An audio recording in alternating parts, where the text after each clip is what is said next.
Welcome to Muskegon Rising, a community service project of the Muskegon Rotary Club. Our purpose is to create lasting positive change. We've been doing that here since 1916. So, let's get started. Hello, everybody. Your host, DJ Hilson, here yet again. Looking forward to today's conversation. I think it's going to be well worth the watch and certainly the listen. Obviously, thank you to Muskegon Rotary for making this happen, and looking forward to another installment of Muskegon Rising. And I'd like to welcome my guest, my compadre, if you will, the yin to my yang, all the other metaphors, Nate Johnson. Nate. Hey, thank you, sir. Glad I get to be here. This is exciting. Glad I get to be a part of something that champions what Muskegon's doing and the amazing city that it is. Yeah, so, as I let our producer and technical whiz know that this was an interesting spin on what's positive for Muskegon. And so I want to start our conversation out with you telling your story. In particular, don't include where you are now and what's been going on, but lead us right up to that point in your return to Muskegon. For sure, yeah. So, growing up got involved with the criminal justice system at a very young age, 12 years old to be exact, and kind of that common story, those who end up incarcerated, where come from broken homes, not a healthy family. And the environments that you're in and that lack of accountability leads us, some of us, to make poor choices that ultimately end up taking us farther than we want to go. And as we get older in life, we tend to look back and what was I thinking, right? So it was one of those kind of situations. And 12 years old was my first run-in with the law. And so from there all the way up to the age of 19, literally, DJ, every year there was something, from stealing to selling drugs. And then finally at the age of 19, I was arrested on an armed robbery and a felony firearm. And I was currently on probation at the time for delivering and manufacturing cocaine. And grew up in the downtown area, in the areas where there's a high volume of drug trafficking going on.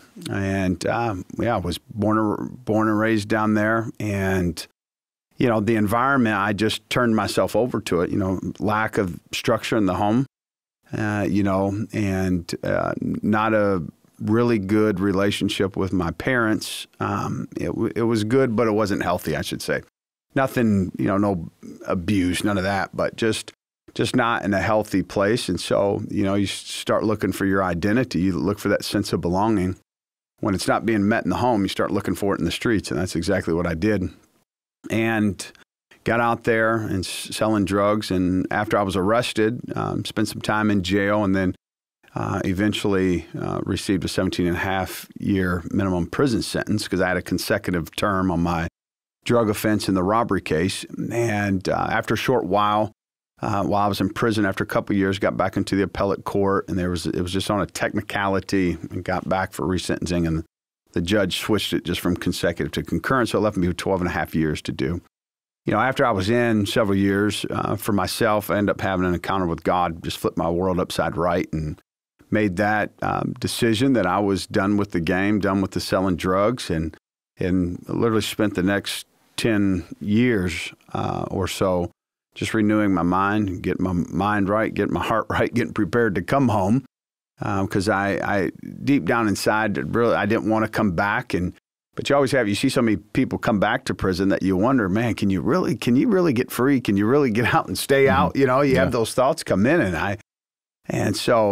obviously I battled with them as well. And, but I just continued to renew my mind, kept doing the next right thing. And, and so May 30th, 2013 I ended up receiving a parole from the Michigan Parole Board, and they granted me parole when I went up and got it. And May 30th, 2013 was able to be released from West Shoreline Correctional Facility here in Muskegon. Obviously, I've heard your story many times, and we'll get to the reasons why I've heard your story many times here in this conversation. But one of the things, one part of that story that I just want you to highlight is a conversation you had with a fellow inmate in the yard. Yeah. And how that sort of started framing your purpose. Yeah. So, after I give my life to the Lord, the next 8 years was just, renewing my mind, just in there. I turned myself over to just doing the time and just focusing on, the small things, the small choices that I was making. And I came to that realization that it was the mundane things of life that actually prepare you for greatness, right? And it had to start with, if I was going to get out and be successful, it had to start with me in my porter job that I was working in the housing block where they paid me 37 cents a day, that I actually worked with integrity and did exactly what I told them that I was going to do. That I was going to mop the whole floor, not just half of it, not just try to hurry up and get through. But it was those things where I just began to practice that. And so as it got close to the end of my prison sentence, I was in probably about 10 and a half years at the time, that me and a guy were on the yard, and he had quoted this phrase that was in a Christian hip hop song, and I had heard it, but it just never dawned on me. And we were on the yard, and we were just having just a normal conversation about what I was going to do when I got out, because it was so close. It was beginning to be real that the out date was here, and it was actually going to happen. And I said, even though I've given my life to the Lord, I said, still got my ability to hustle, still got my ability to recruit, but it's not to be used to sell drugs and help destroy people's lives. But I said, I have this here, and I really want to do something that's impactful, And I said, I don't know. I said, I might get out and probably go to school for business or, sell houses or do something. I said, I'm not quite sure. I said, but, with all that stuff, I said, just doesn't have the same whatever for me. And he just kind of a quick response to that. He said, well, it just pisses you off. And I said, you see that guy over here walking on the yard? He said, yeah, I see him. I said, that guy, he's been back 4 times. I said, I ain't been home once. I said, when I see these guys come back and then when they get here, they complain about the food, that the cost of phone calls hasn't gone down. It's probably gone up because it would fluctuate from time to time. I said, I just don't understand that. You're going home, and then when you get back, then you cry. I said, just it irritates me. I said, that guy over there has been here 3 times. And he said something that was it was a turning point for me. And he quoted this phrase out of this song, and he said this. He said, Nate, he said, when you discover what drives you up the wall, you'll realize that that's what you were created to solve. And for me, it was like the angels started singing, because instantly it just clicked. And I realized, you just know when you know her, sometimes you're like, that's it right there. I just knew that I was here to teach people how to win the war over staying out. And that was such a pivotal time in my life where I really discovered what my why was. And it was here to help individuals win the war over staying out so that they didn't come back. But I realized I had to live my own solution first. I had to get out first. Right? I still had a couple of years. So it wasn't like, okay, yeah, why don't you start doing this? Yeah. But the preparation, the formation of this thing began around that time. And then so now is that process to get out myself. I got to live your own solution. And then there was this real sense that I had an obligation to help clean up what I helped mess up. And this is something I thought through for a long time, for those, obviously the next couple of years, really. And I realized that this was something I was going to have to give my life to. It wasn't just a 9 to 5. This had to be something that I had to give my life to if I was going to make any real significant impact in this world. So I'm going to, for our audience, I'm going to frame sort of the next area where I want to take our conversation, so that folks understand that certainly there is a difference between jail and prison. I mean, jail certainly has to do with any sentence that you receive that's a year or less. Right. Prison is anything that's over a year or more. So there's 2 differences as it relates to where you go. But the reality of it is that 90% of those that end up incarcerated end up coming back home. 90%. So those that are going in are eventually going to come back home. Right. And that's sort of where I want to frame this next part. The first thing I want you to talk about is the barriers that you faced when you came home in 2013, and then just so that I'm not going to surprise you, we're going to pivot to how you ended our last little segment here, which is how you were going to champion the war on not going back. Yeah. So coming home, I mean, obviously, education was not something I really valued before going in, right? And so, but I understood the value in that once I was incarcerated. And at the time, you couldn't go to college. As high as education as you could get was a GED and a trade. And so I got my GED. I got my, this was funny. So I had to go see the classifications director for taking a trade. And I'm one of those guys, I can't fix anything. Don't give me I know what the difference between a Phillips and a flathead screwdriver and a hammer. I can work with that. But you go beyond that, I'm not the guy you call, right? And so I went in to meet with the classifications director, and they were classifying me whether you could take auto mechanics, building trades, custodial maintenance, or horticulture. And she looked at my file and saw that I had a drug conviction on there.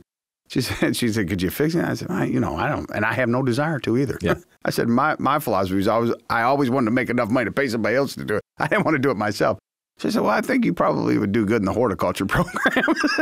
Figure, hey, drugs was your thing, maybe you might, Yeah. So they ended up putting me in that. I did it. It was great. It was a year program. Learned how to, plant flowers and vegetables and made the best of it. And when I came home, I mean, even thinking about, okay, here's the time when you come home, and thinking the kind of jobs that you could get, things that were sustainable wages, something that you could actually raise a family and own a home off of. And some of those challenges came with employment. There was a number of things that I wanted to do, and I even applied for. And then they're like, no, you can't do this because of the felony, which I totally understood.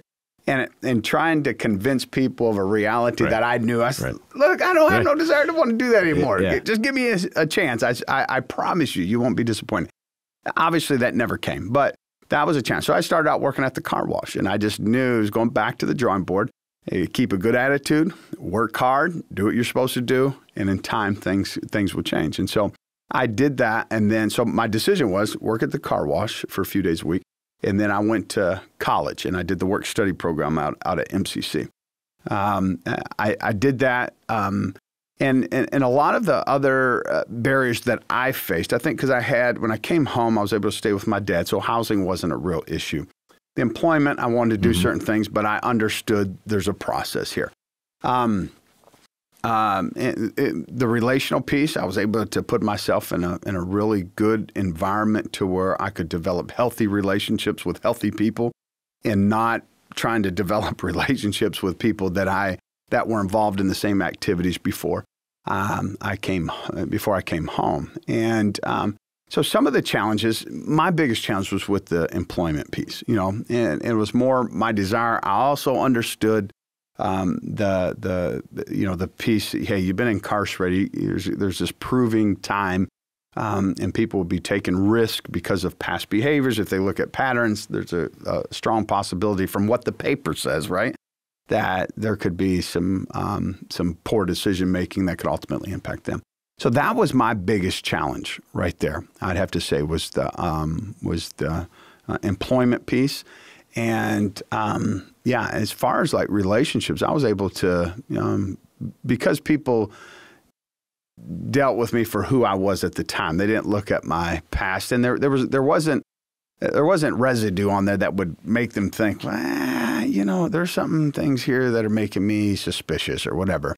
And and people embraced me, and I got a clean start with them, and was able to let my character, my life speak for itself.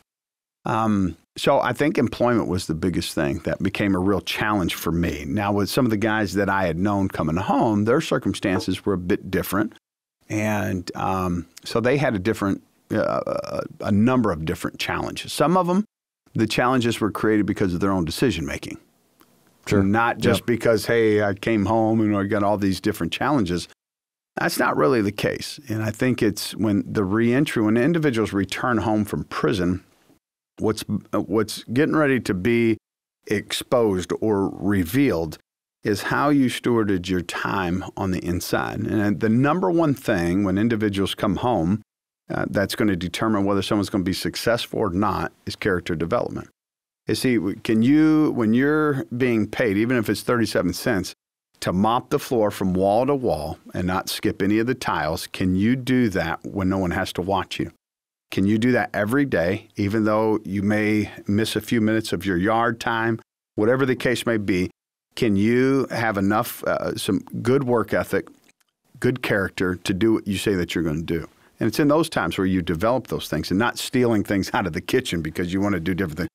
All of those things is when character development is lacking in your developmental stage, when you're in the pre-entry phase while you're in prison. Once you get out here, all of it's going to surface. People are going to see it, and your decision-making is going to be evident to everyone because it's like, you like cutting corners here. That's what you were doing in there. So when you lack it in there, it gets exposed out here. So obviously, as you were recognizing and realizing, we talk about character development and then obviously understanding what the barriers are for those coming back into society. I want to, again, put this conversation start framing it into why Muskegon now is in a prime, is really leading the way as it relates to reentry. But historically, for you, that process began. Can you describe for our listeners how that process began and what developed as a result of, understanding what it was going to take in order to make folks, going back to using your words, win the war on going back inside? Yeah, so when I came home, I remember literally right off, weeks after being home, I would bump into guys who I had served time in prison with, and I'd see them at the store or grocery store, whatever the case would be in town, and I'd bump into them, and I could tell by their countenance something was different. They weren't in a healthy state, and I would pull up on them and talk with them and say, "Hey, what's going on?" And as we would talk, I could hear that something something's shifted here, and I stopped going to church, I stopped doing this, and maybe they had picked up a number of bad habits, and so this happened over the course of probably 6 to 8 months. And I just felt like I was to bring these guys together and kind of get together with them once a week and kind of stir up on the inside of them the things that they were singing that they were going to do when they came home, but while they were doing it in there. And some of them had come to faith in God in there, and I wanted to stir that up as well, just kind of help to recalibrate, so to speak. And so I'd run into these guys, and I just knew, I said, man, something has to change. We got to do something different. And so I ended up meeting a guy who had a similar vision, wanted to be impactful here in Muskegon. And we kind of complemented each other because he was more administrative and liked Excel spreadsheets. And I'm like, who needs an Excel spreadsheet? Let's go change the world, right? And so I could see the vision of where we were going and what we were going to do. And so we complemented each other. So we teamed up and just began to dream and talk to anybody who would listen to us. And finally, after about 2 years of doing that, out of that 2 years, we had got I think we had people would give periodically. I think we had raised like $12,000, and we knew, says, hey, we're going to have to take this. It's time to go. We just have to do it. We've been talking about it too much. So we need to take this $12,000. Let's invest it in a banquet, and we'll invite anyone who will come, and let's do a pitch of what we're going to do, what we want to do here in Muskegon to help those returning home from prison. And so we did, and that evening we raised enough money, about literally, I think to be exact, about 6 months worth of capital. We could get just to launch them, and we knew we had 6 months that we had to just get out here and just do it and prove that we had a solution to the problem here, this recidivism, this back and forth deal. And so we did that, and then progressively over time, we just started out when we finally did launch in January 2016. We started just doing mentoring and employment, and that was it. And in time, we begin to discover that employment wasn't the only issue, that there was a group of individuals returning home from prison that didn't have a good support system. They didn't have family to return to, or if they did have family homes to return to, there weren't healthy environments for them to exist in. And when you have a desire, man, I don't want to get back involved in that. But if you go back into a household where drugs is okay, all the crime, all the different things are okay, it's just a timing issue. It's like the old adage, if you hang out at the barbershop long enough, eventually you'll get a haircut, right? And so if you're in that, eventually that's what you're going to become. So we realized that there was a group of people that they genuinely didn't want to go back to prison, but they didn't, starting out with a home, having access to food, to healthy people, to employment, to educational groups that could help them in terms of the way that they think, kind of giving new thought processes, helping to shift the paradigm, so to speak. They didn't have an environment that kind of like a greenhouse where they could get in, get planted, stay in it for a little while and grow, kind of grow a little bit as a person, mature a bit, and then they could go out on their own as they've been being employed and, get their own place. So we were seeing that. So when we first started, we just started out with employment and mentoring. And then eventually we realized that housing was the issue. So we started a reentry housing program. And eventually we were seeing individuals coming home from prison that had developed, that went in due to really drug addiction that was motivating them in terms of breaking the law and end up in prison. So we saw recovery. Drug addiction was a real issue, and individuals needed recovery services. So we started Fresh Coast Recovery. And we had recovery housing and reentry housing. Then it came to where we saw, man, individuals are coming home, not coming home. I guess this was kind of brand new to us, where trauma, people who have been impacted by traumatic events, and how that's altered the brain. It's altered the way that they think, the way that they view. And individuals have, because it's never been talked about, you're just stuffing this stuff down, and they're, in some regards, it may not be the appropriate language, but like damaged goods, so to speak. And it's like, okay, these individuals need to heal. So shortly after that, we ended up purchasing a counseling practice. That was alcohol chemical abuse consultants.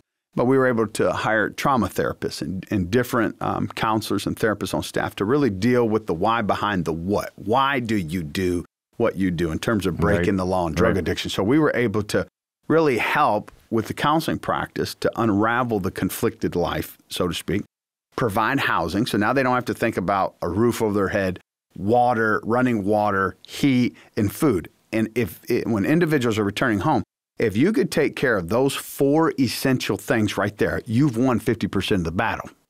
Right. Now it's, okay, now we have to deal, what's going on in here? What's the why? Why do you keep returning back to crime? Why do you keep returning back to a drug that you know is going to destroy your life and ultimately destroy everything in your wake? You're going to leave a wake, and it's going to destroy your children, it's going to destroy your family, and all of the above, right? Right. So we wanted to help.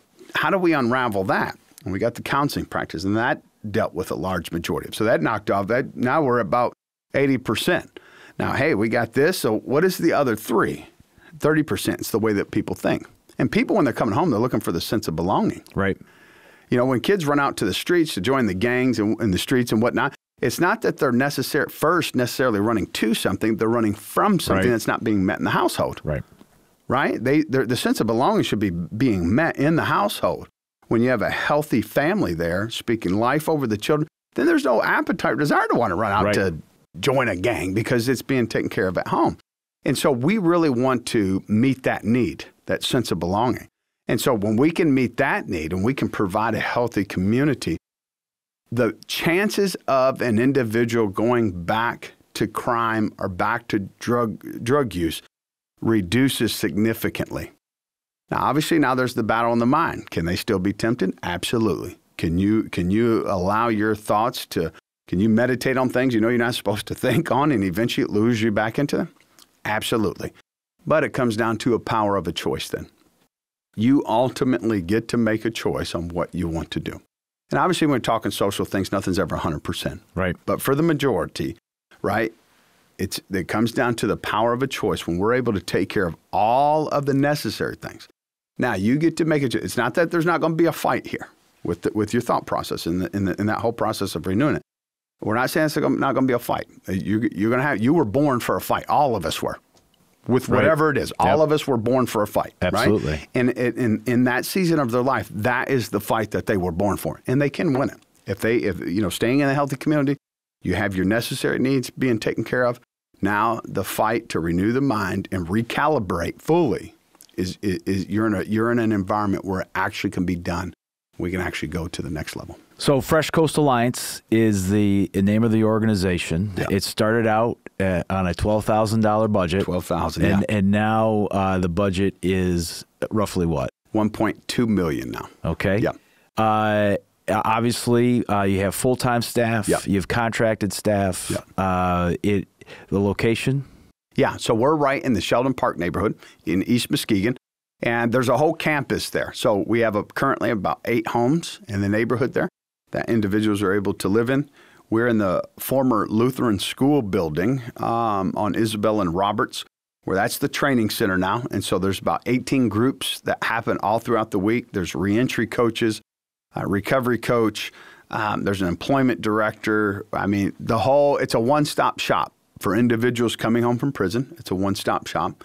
And if you're coming out of the world of addiction, it's a one-stop shop. I mean, in the event, they have to make the choice. Right. You have to put forth the effort. We can't do that. Right. Our responsibility is just to set the table with the goods, with the good stuff. It's your responsibility to eat. I can't do that for you. But as far as everything being needed to be taken care of, we have that right there. And then 1 block north is the counseling practice. So everything literally is within walking distance. About a mile south is the parole office. You go a mile west, you got the courthouse and probation. Yep. It's right off Apple Avenue and 31, so it's right on a main thoroughfare, so access to jobs right there. They're getting ready to put an Aldi grocery store in, which is going to be perfect for our folks. And so everything literally is right there in that neighborhood. And we have close to about, I'd say, between all of the groups, weekly, we have about 100 people who come through those doors looking for resources, looking for help every week.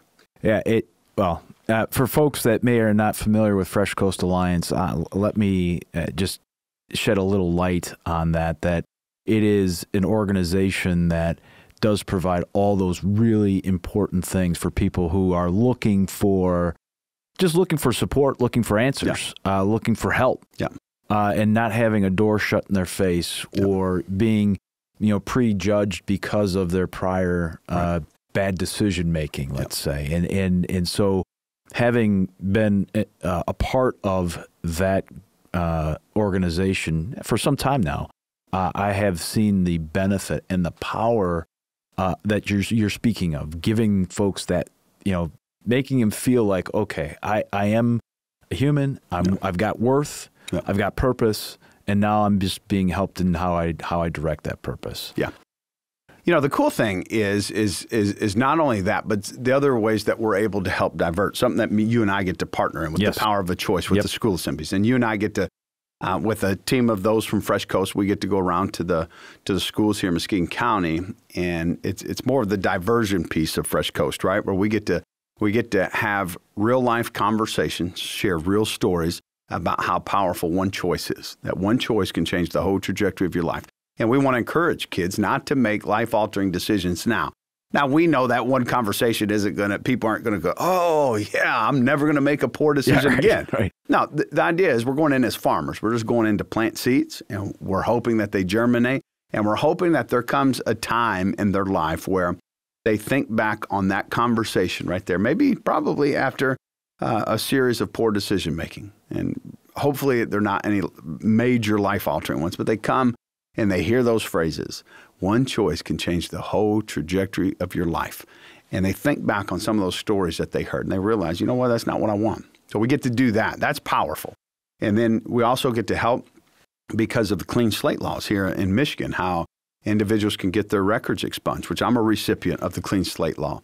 And so we're able to do that. So individuals who had made poor decisions 10, 15, 20 years ago, and they've grown out of that, they've matured, but there's still some collateral consequences that are attached to those decisions that were made years ago, and now there's an opportunity to get a clean slate. So it doesn't affect, very specifically, housing and certain employment opportunities, right?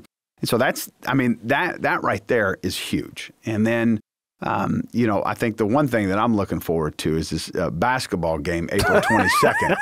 And so you guys will probably see this on Facebook, social media, maybe even YouTube. And I'll be holding Prosecutor Hilson. And what we're going to do is he's going to put a team of law enforcement guys together, maybe some ladies, and then we're going to put a team of formerly incarcerated people. We're going to meet up on the basketball court at Muskegon High School. And we're going to do it as a school assembly, a short unity power of a choice event. And, we were talking about before we started here about the razzle dazzle of this podcast here. So on that day, I'm going to bring the razzle dazzle on the basketball court to Mr. Hilson here and his team. So I'm looking forward to that. Listen, I'm going to bring you some bags of honey mustard pretzels that you can have pregame before we lace them up. Well, yeah, I mean, just so people understand, our relationship, it literally began with us not really knowing one another. Right, yeah. And it was a conduit of a newspaper article written by, at the time, Muskegon Chronicle reporter Heather Peters. Yeah. Who I think was writing a story about you. Yeah. And somehow I was at the Chronicle building, the then Chronicle building, and I can't remember if it was based off of that or something else. And she asked me, I remember this to this day, talking to her. She said, do you know Nate Johnson? I said, I don't know Nate Johnson. And he's this guy just got paroled and he really wants to make a positive change difference here in Muskegon. What do you think? Yeah.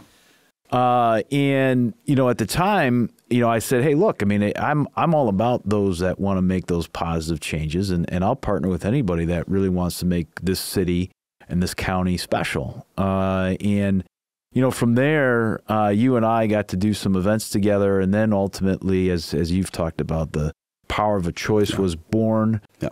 And that has become almost a wanted assembly by our school leaders. So I applaud, first and foremost, our school leaders for allowing us to come in and have these conversations. And you're right. I mean, they are real, raw conversations that we're having with these middle school through high school kids.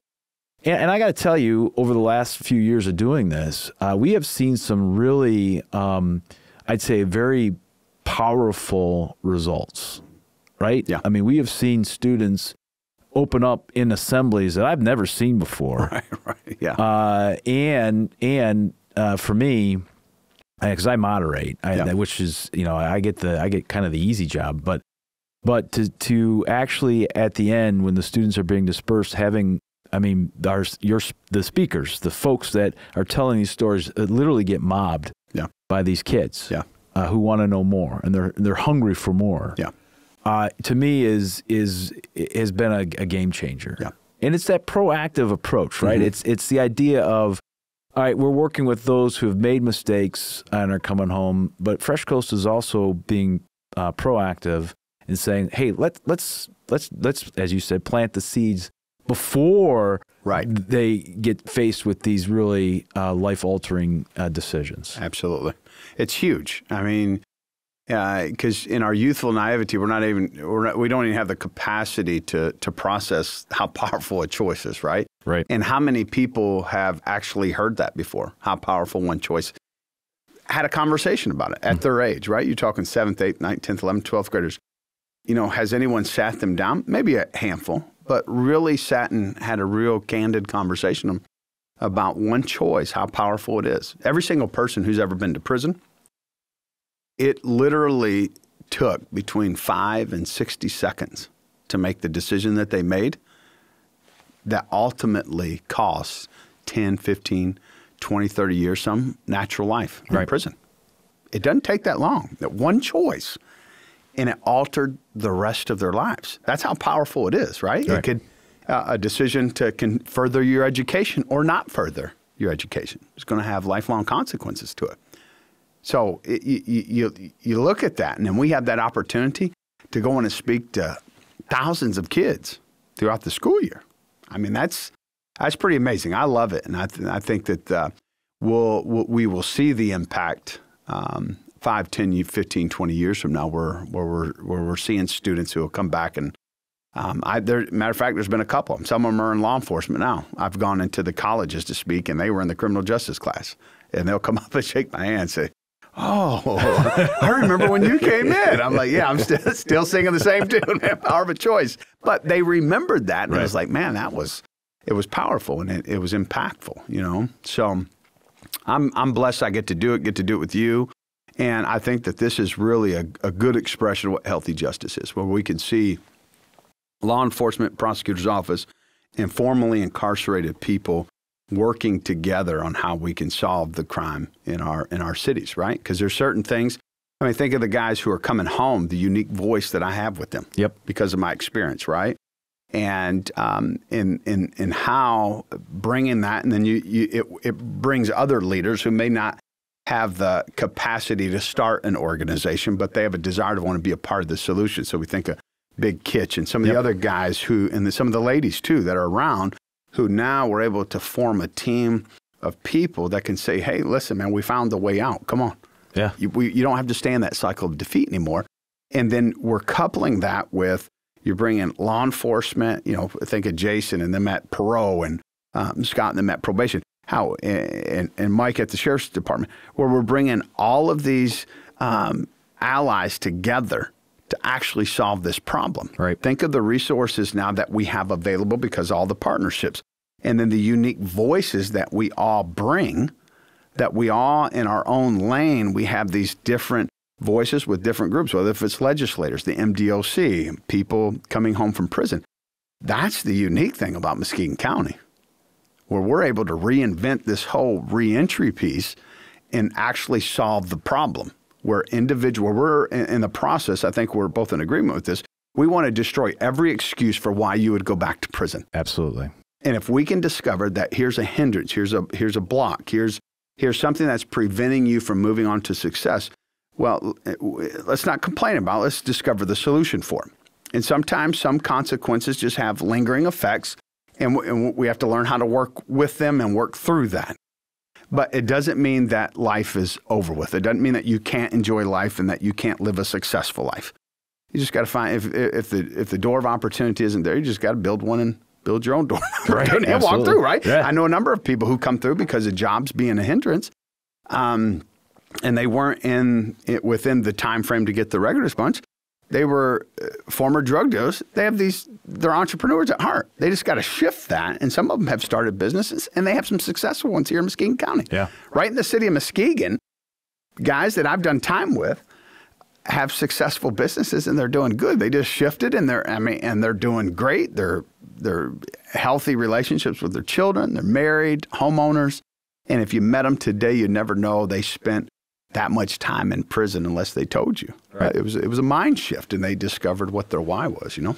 Yeah, and I sort of want to finish this conversation with what I think I'm stealing this from you, the Muskegon model as it relates to reentry. Mm-hmm. Yep. And, you know, Reentry United. Yep. And where that has been recognized and now where it's going. And I think it's really important, again, for our listeners to understand that this wasn't something that you read in books or that you've copied from somewhere else. This was developed and formed here in Muskegon County. Yeah. And so talk a little bit about that. Yeah, so Reentry United was something that was birthed in summer of 2022. For those who don't know, I get to go around and speak at a number of different conferences on criminal justice reform, reentry. I get to speak at the prisons fairly often. And I was invited to a particular conference in the summer of 2022. And I was there. I had left, and I was just a bit disturbed a little bit and kind of frustrated. It felt like my experience there, and I'm not saying that it was their intentions, but my experience was, I was like, we were just sitting around complaining about what the problem was. All of these challenges. And it felt like people were trying to point the finger at other organizations and institutions to say that they were the problem. And I'm like, and a lot of the problems that they were complaining about, I'm like, we've actually solved those here in Muskegon at Fresh Coast. And I couldn't understand, why do you think that that's a problem? Just, you have to solve this thing. And it came back to the way that they were thinking. And so when I left there, I'm like, this is frustrating. So I called a friend of mine and who was there, and I said, what'd you think about, earlier today at the conference? And she says, man, she communicated to me what I was feeling and thinking too. And I'm like, we got to turn this thing around. So that day we decided, you know what? Let's do something that is solution-based, that actually solves the problem to reentry in terms of educating other folks that are wanting to do this. And let's bring the grass tops and grassroots people together so that we can all be in the room and let's solve this. Let's bring the legislators. Let's bring Michigan Department of Corrections. Let's bring the practitioners. Let's bring the prosecutor's office and law enforcement and parole and probation. Instead of pointing the finger at one another, let's all come together in the room and let's discuss what is the solution. What can we do and what can we not do? But let's do everything within our power to actually end this whole cycle of defeat so that we can destroy what we're attempting to do here in Muskegon, so we can destroy every excuse on why someone would come back to prison. And so we did, and we launched it literally 90 days later. And we had over 250 people come, and we got to meet at Grand Valley State University. It was hosted there, 250 people, and we had a waiting list, and there was a real appetite for what we were getting ready to do. And to got there, it was phenomenal. I mean, the director, Heidi Washington, the director of MDOC, was there, and she says, man, I want to be there. And so she came. We had the privilege of hearing her speak and kind of giving us an update on where Michigan was at in terms of reentry efforts, which is amazing. And some who don't know, Michigan is further ahead than most states in the U.S. in terms of reentry services. So she came. We had, and this last time, obviously, me and you got to speak there with Perot, and then we had John Pallas from the AG's office came. Representative Amos O'Neill out of Saginaw came. And we were able to bring all of these people together to talk, even the Parole Board. This was the first time. They said, we've never been a part of something like this. But this solution-based connecting with the community, the Parole Board's actually joined our team, which has never been done before. And so all of these folks have been coming. And now we're at a place this year where it'll be in August 2nd at Calvin University, where now it's being opened up to the Midwest. So now we're having the DOC employees from Ohio, Indiana, Wisconsin, Illinois, and Kentucky. Now we're going to have people come from all of these neighboring states to come and learn on what we're doing here in Michigan, but what started here in Muskegon. Yeah. Like this is going to impact not just what we're doing here locally, and we're impacting the whole state because we have an influence there, but now it's going to go beyond our own borders.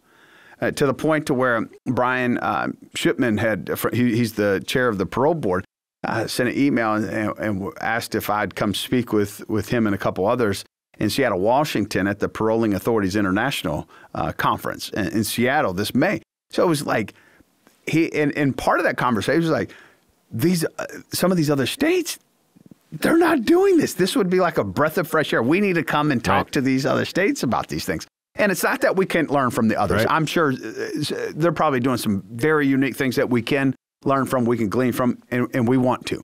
But there's a uniqueness about what's happening here that actually is going to have an impact in solving this recidivism of back and forth to prison, this cycle of defeat that individuals are finding themselves in. Muskegon, Fresh Coast, and our whole team, all of our allies here in Muskegon. It's not just solely just us. It's all of us working together as a team that we're actually solving the problem that's beginning to get not just state, but national attention, where they're like, hey, you guys are doing something that we need to come and watch and learn. And so that's happening. Yeah, I mean, and to me, again, I don't involve myself in things lightly. I don't do it just to say that I'm involved in it. And for me, it was an opportunity to understand and really appreciate what reentry means, in particular the barriers that are circled around it, and then become part of the solution and part of the team. And that has been really a very cool experience for me because, again, if you would have asked me 15, 20 years ago, well, listen, you're gonna partner with a guy who's an ex-con who's returned from prison, and I'd say you're crazy. Yeah. And I think that mindset, I'm certainly glad that my mindset changed. First and foremost, because through your efforts and Fresh Coast, I've met some really tremendous men and women who really just want a second chance. That's all they're asking. They want a chance to prove to everybody that they have value and they're worth every single ounce of whatever. They just want that. And that is refreshing for me. So I mean, again, what it means for Muskegon in the positive direction is that we're looking at sort of crime prevention in a lot of different lights. We're trying to do things that reduces an individual's want and desire to commit crime. We are planting seeds into the generation that's coming up so that they really use their brains in making good decisions, or at least avoiding those huge pitfalls that a really bad decision can lead them to. And ultimately, it's to make Muskegon continue to be great. And so, from my standpoint, this is really a huge part of why I wanted you as a part of this, because I think people need to recognize that, industry is important, development is important, all those things that make communities grow.